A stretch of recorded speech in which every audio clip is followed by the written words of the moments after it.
Ice as आखिर होता क्या है और वो कौन सा समय था जिस वक्त पूरी पृथ्वी बर्फ से ढकी हुई थी? किस टाइप के एनिमल्स होते थे उस समय?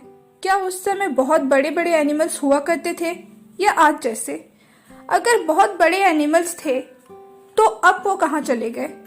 ऐसे बहुत से क्वेश्चंस के आंसर हम इस वीडियो में जानने की कोशिश करेंगे। So let's explore your history.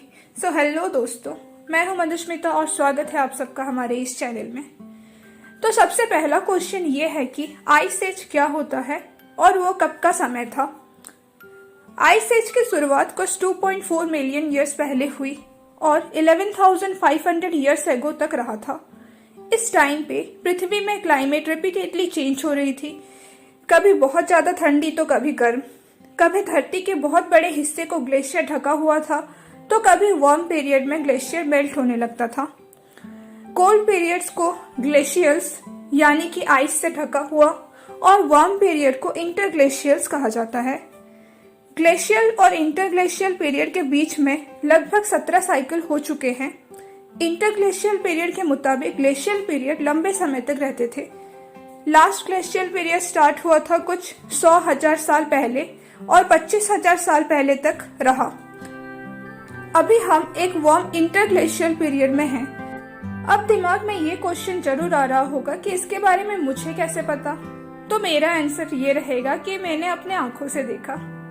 चलो जोक्स अपार्ट, एक्चुअल रीजन समझने की कोशिश करते हैं। जब एक ग्लेशियर ग्रो होके मूव करता है तब वो रॉक्स और सेडिमेंट्स को पुश करना स्टार्ट करता है। जब वो मेल्ट होता है तो रॉक्स के कुछ पीसेस को वही छोड़ देता है जिसे मोराइंस कहते हैं।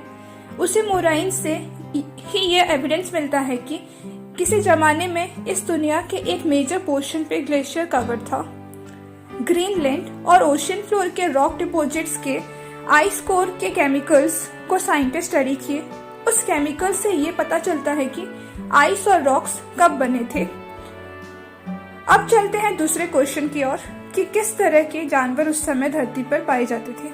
आइस एज के टाइम पे बहुत से ऐसे जानवर थे जिनको हम जानते हैं, जैसे कि deer, pack rats, ground squirrels etcetera.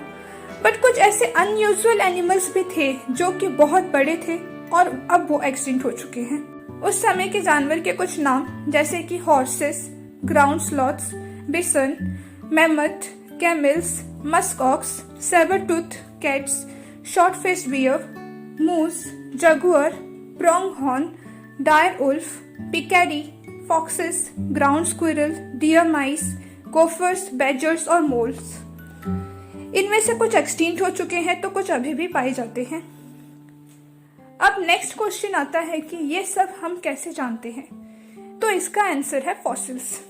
इन सभी एनिमल्स के फॉसिल्स मिले हैं और जो इन फॉसिल्स को ढूंढता है और उसके स्टडी करता है उसको पैलियोंटोलॉजिस्ट कहा जाता है।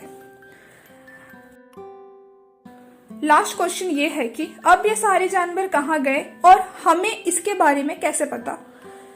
10 से 12,000 साल पहले बहुत सारे बड़े एनिमल्स एक्सटिंक्ट हो गए। पैलियोंटोलॉजिस्ट इसका रीजन पता करने की कोशिश कर रहे हैं। अब तक 2 पॉसिबल रीजंस मिले हैं। पहला है क्लाइमेट चेंज, क्योंकि ये एनिमल्स काफी ठंडे क्लाइमेट में सरवाइव करते थे और ठंडी कम होने के कारण मे बी वो टॉलरेट नहीं कर पाए होंगे, उनको उनका फूड नहीं मिलता होगा।